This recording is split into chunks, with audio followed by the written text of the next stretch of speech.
Epione pain management and regenerative centre. ఇక మీ నొప్పులు శాశ్వతం కావు. ఎన్నికల్లో ప్రచారంలో భాగంగా కూడా రాష్ట్రంలో ప్రధాన పార్టీలు కూడా ప్రచారం అయితే నిర్వహిస్తున్నాయి. ఈ ప్రచారంలో ఒకరిపై ఒకరు ఆరోపణలు కూడా చేస్తున్నారు. ఇప్పుడు నిన్న ముఖ్యమంత్రి జగన్మోహన్ రెడ్డి పవన్ కళ్యాణ్పై కొన్ని అనుచిత వ్యాఖ్యలు కూడా చేయడం జరిగింది. అతను కార్లు మార్చినంత ఇదిగా నియోజకవర్గాలు భార్యలను మారుస్తున్నారని చెప్పేసి కూడా ఒక ప్రచారం, అదేవిధంగా ఒక వ్యాఖ్యలు కూడా చేయడం జరిగింది. దానికి సంబంధించి మనతో పాటు మాట్లాడేదాని కోసం రాష్ట్ర జనసేన నాయకురాలు రాయపాటి అరుణ ఉన్నారు. వారు మాట్లాడుతున్నారు. చెప్పండి, నిన్న ప్రచారంలో భాగంగా ఎవరి పార్టీకి సంబంధించి, ఎవరి మేనిఫెస్టోకి సంబంధించి ఇప్పటివరకు అయితే చెప్పుకోవడం జరిగింది. కాకపోతే కొత్తగా ఒకరిపై ఒకరు మొన్న పవన్ కళ్యాణ్, అదేవిధంగా చంద్రబాబు నాయుడు, నిన్న వైఎస్ జగన్మోహన్ రెడ్డి పవన్ కళ్యాణ్పై కూడా ఆరోపణలు చేయడం, దీన్ని ఏ విధంగా చూడొచ్చుంటారు? పవన్ కళ్యాణ్ గారు ఎప్పుడు జగన్మోహన్ రెడ్డి గారిని ఆరోపించినా కేవలం రాష్ట్రంలో జరుగుతున్నటువంటి పరిపాలనకు సంబంధించి చేశాడు. ఒక ముఖ్యమంత్రి అయ్యి ఆయన ఎంత అసమర్థ పాలన చేస్తున్నాడో దాని మీద మాత్రమే విమర్శ చేశారు పవన్ కళ్యాణ్ గారు.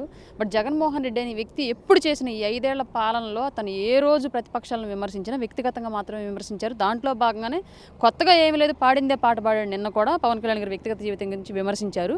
ఇంకొక విషయం ఏంటి అంటే ఆయన ఏసీ బస్సు వేసుకొని, ఏదో బుల్లెట్ ప్రూఫ్ బస్సు వేసుకొని తిరుగుతున్నాడు, కానీ నియోజకవర్గాల వారీగా సభలు పెట్టుకొని వస్తున్న జనాలను చూస్తే అర్థమైపోతుంది జగన్మోహన్ రెడ్డికి తను ఓటమికి దగ్గరలో ఉన్నాను అని చెప్పేసి, పార్టీ కనుమరుగైపోతుందని బట్టి.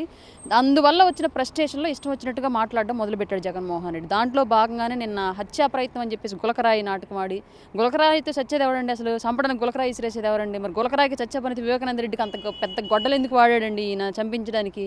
ఈ గులకరాయితో చచ్చే పనితే వివేకానంద రెడ్డి గారిని గులకరాలతో కొట్టి చంపుండొచ్చు కదా, అంత పెద్ద మారణాయుధాలను వాడి చంపాల్సిన అవసరం ఎందుకు వచ్చింది? ఇవన్నీ పిచ్చి మాటలండి. జగన్మోహన్ రెడ్డి గారికి ఓటమి భయం క్లియర్గా పట్టుకుంది. స్థానికంగా అభ్యర్థులను అటుదిట్టు ఇటుదట్టు మారుస్తూ ఉన్నాడు. అయినా సరే ఇప్పటివరకు బీఫామ్స్ ఎవరికి క్లారిటీగా ఇస్తాడు అన్నది ఎవరికి, ఈవెన్ అభ్యర్థులు కూడా క్లారిటీ లేదు. అందుకే ఆయన పిచ్చి బట్టి జనాలు కూడా పిచ్చెక్కించేలాగా మాట్లాడుతున్నాడు.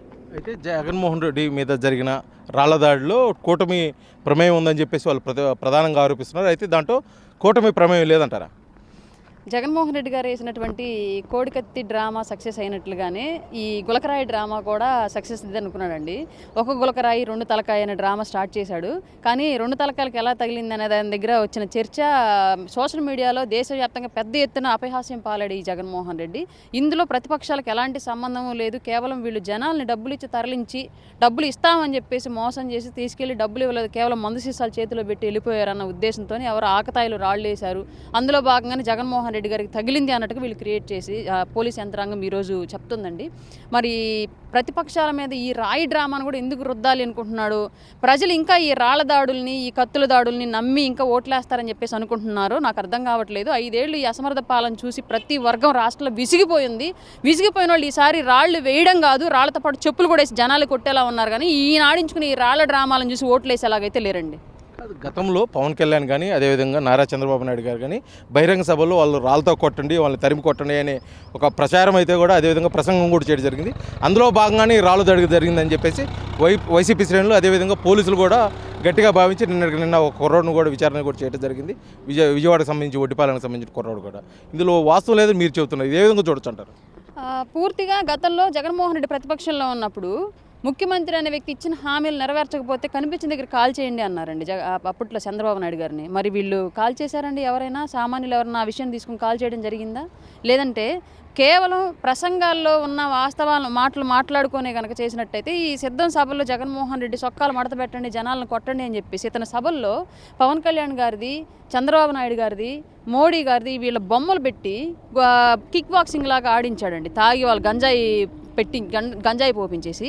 మరి అట్లాంటివన్నీ కూడా జగన్మోహన్ రెడ్డి ఈ వ్యవస్థలో హింసాత్మక ధోరణి ఆయనే ప్రేరేపిస్తున్నట్లుగా మనం ఒప్పుకోవాలా? ఎవరు నాయకులు ఒకళ్ళు రెచ్చగొడితే రెచ్చిపోవడానికి ఎవరు సిద్ధంగా లేరు. వాళ్ళ రాష్ట్రంలో ప్రతి వర్గం ఈయన ద్వారా పీడించబడిన వాళ్ళు. ఇవాళ అక్కడ సింగనగర్లో వడ్డెర కాలనీకి సంబంధించిన కుర్రాళ్ళని అరెస్ట్ చేశారు అంటే వాళ్ళు పేదవాళ్ళు. వాళ్ళ తరపున మాట్లాడడానికి ఎవరు పెద్దవాళ్ళు ఉండరు. నలుగురిని భయపెట్టేసి తీసుకెళ్లి నేరం వాళ్ళ మీద వేసి కేసు క్లోజ్ చేయడానికి ఈజీగా ఉండిద్దని పోలీసు వ్యవస్థకి కూడా. అలాగే ఈ డ్రామా బెడిసికొట్టింది. వీళ్ళల్లో నిజంగానే సిబిఐ ఎంక్వైరీ జరిగితే ఈ వైసీపీ వాళ్ళ నుంచి ఆ రాళ్ళు వేయించిన నాయకులు ఎవరో బయటకు వస్తారు. కాబట్టి ఈ కేసుని ఏదో విధంగా పేదవాళ్ళ మీద వేసి క్లోజ్ చేసి అసలు దొంగలు ఎవరున్నారో వాళ్ళని బయటికి రాకుండా చేయాలని చెప్పేసి ఈ వైసీపీ ఆడుతున్న జగన్ నాటకంలో భాగంగా, పోలీసులు ఆడుతున్నటువంటి నాటకంలో భాగంగా ఆ పేదలు బలయ్యారండి. నిజంగానే వాస్తవానికి వాళ్ళు కాదు నన్ను అడిగితే. వైసీపీ వాళ్ళు ఇది కావాలని చేయించారు. వైసీపీ నాయకులను పట్టుకొని, అక్కడ లోకల్గా ఉన్న నాయకులను పట్టుకుని 4 తంతే పోలీసు యంత్రాంగం అసలు వాస్తవాలు ఏంటని బయటకు వస్తాయి. అట్లా చేయకుండా పేదలను ఎత్తిన నేరాలేసి నోళ్ళు మూయించే ప్రయత్నం చేస్తున్నారు. పార్టీ విషయానికి వస్తే జనసేనలో ముఖ్యంగా 2019లో ఒంటరి పోరాటం చేసిన జనసేన 2024 ఎన్నికలకు కూటమిలో చేరటం పట్ల కూడా జనసేనలో ఉన్నటువంటి ప్రధాన కొంతమంది అయితే ఎవరైతే ఆ సీట్ల మీద ఆశ పెట్టుకున్నారో ఆ నాయకులు కొంత కూడా మొండి చేసి చూపించడం వారందరూ పార్టీ వేయడం కూడా జరిగింది. ఇది పూర్తిగా జనసేనకి తీరం లోటు, చాలా డ్యామేజ్ జరుగుతుందని చెప్పేసి కూడా జనసేనలో ఉన్నవారు, అదేవిధంగా జనసేన నుంచి వెళ్ళిపోయిన వారు కూడా ఆరోపిస్తున్నారు. ఇది ఎంత మటుకి నిజమంటారు? సీట్లు ఆశించిన వాళ్ళకి రాకపోతే భంగపాటుకు గురవడం ఏ పార్టీలో జరిగే విషయం. అది రాష్ట్రంలో చిన్న పార్టీ నుంచి పెద్ద పార్టీ వరకు, ప్రాంతీయ పార్టీ నుంచి జాతీయ పార్టీ వరకు జరిగే అంశం. ఇది కొత్తగా జనసేనలోనే జరుగుతున్నది ఏమీ కాదు. కానీ జనసేనలో నుంచి బయటికి వెళ్ళిన వాళ్ళ గురించి పెద్ద దేశకి నేత రేంజ్లో ప్రసారాలు వైసీపీ చేస్తుంది చూసారా, అది మాకు నవ్వొస్తున్న విషయము. జనసేన పార్టీ అనేది సిద్ధాంతాలతోటి సామాన్య కార్యకర్తలు నిలబెట్టి ఒక నాయకుడు నేనున్నాను మీకు రండి అని చేయందిస్తే అతను చెయ్యి పట్టుకొని యువత అందరూ నడుస్తున్న పార్టీ జనసేన. ఇందులో నాయకత్వం ప్లేస్లో ఉన్న వాళ్ళు ఎవరైనా సరే కార్యకర్తలుగా ఉన్న మేము ఖర్చు పెట్టి, మేము ఎంకరేజ్ చేసి, మేము జెండా పట్టుకొని, మేము బ్యానర్లు కట్టి నిలబెడితే వాళ్ళ నాయకులు అయ్యారు. బిఫోర్ జనసేన వీళ్ళెవరో కూడా ఈ సమాజానికి తెలియదు. ఈవెన్ నేనైనా ఇవాళ పవన్ కళ్యాణ్ గారు గుర్తించి ఈ పదవిలో ఉంచి నాకు ఈ బాధ్యతలు అప్పగించబట్టి స్టేట్ మొత్తం తెలవగలిగాను. లేదంటే బిఫోర్ జనసేన రాయపాటారన్నా ఎవరండి? ఆఫ్టర్ జనసేన రాయపాటారు ఇప్పుడు మనకు ఒక స్థాయి వచ్చిన తర్వాత ఎవడైనా మనకు గాలం వేయడానికి ప్రయత్నం చేస్తాడు. కానీ ఆ స్థాయి కల్పించిన ప్లాట్ఫామ్ ఏదైతే ఉందో దానికి అన్యాయం చేస్తే నిజంగానే బయటికి వెళ్ళిన పుట్టగతులు ఉండవు. అందులో భాగంగానే ఇప్పుడు పార్టీలోంచి బయటికి వెళ్ళిన వాళ్ళంతా వెళ్ళిన 2 రోజులు ఎగురుతారండి. YCP YouTube channels, media channels మొత్తం వాళ్ళని తీసుకొచ్చి జనసేన మీద బురద చెల్లిస్తాయి. ఆ తర్వాత కనిపిస్తున్నవాడు ఎవడండి? ఇక్కడ ఎవరు కనిపించట్లా.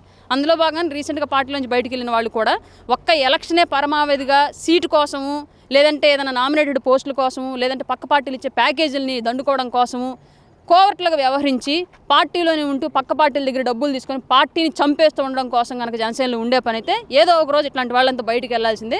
ఇప్పుడు వెళ్ళిపోయినందుకు సంతోషంగా ఫీల్ అవుతున్నాం మేము కూడా. ముఖ్యంగా అంటే జనసేన ప్రారంభం దగ్గర నుంచి ఉన్నటువంటి మహేష్ లాంటి వాళ్ళు, అదేవిధంగా ఆ స్వాములు మొన్న పార్టీలో చేరి జనసేన కోసం నేను పోరాడుతున్న స్వాములు లాంటి వాళ్ళు కూడా వారు అసంతృప్తం అయితే బహిరంగంగా కూడా వ్యక్తపరిచారు. వారు కొంతగా చీలికి తీసుకొచ్చే పరిస్థితి కూడా తీసుకొచ్చారు. కొంతమంది అయితే పార్టీ వీడిపోవడం కూడా జరిగింది. ఇది డ్యామేజ్ కాదని మీరు ఏ విధంగా చెప్పగలరు?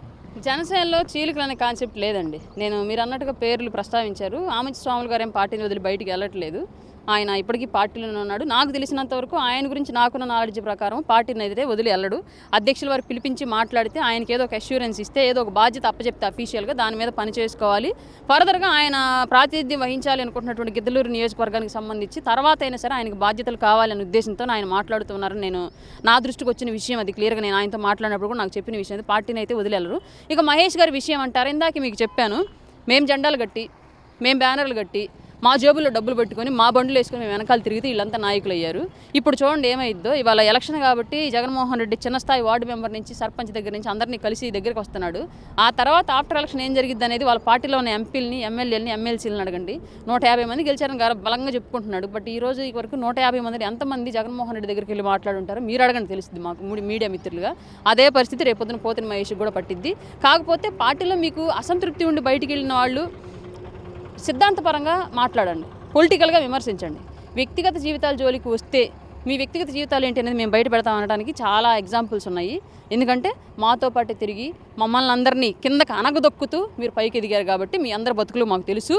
ఎవడెవడు పార్టీని అడ్డం పెట్టుకుని ఎంత తిన్నాడో, ఎవరి దగ్గర నుంచి, ఎన్ఆర్ఐల దగ్గర నుంచి, యూత్ దగ్గర నుంచి, వ్యాపారస్తుల దగ్గర నుంచి పార్టీ కోసం అని చెప్పేసి ఎంతెంత దండుకున్నారో.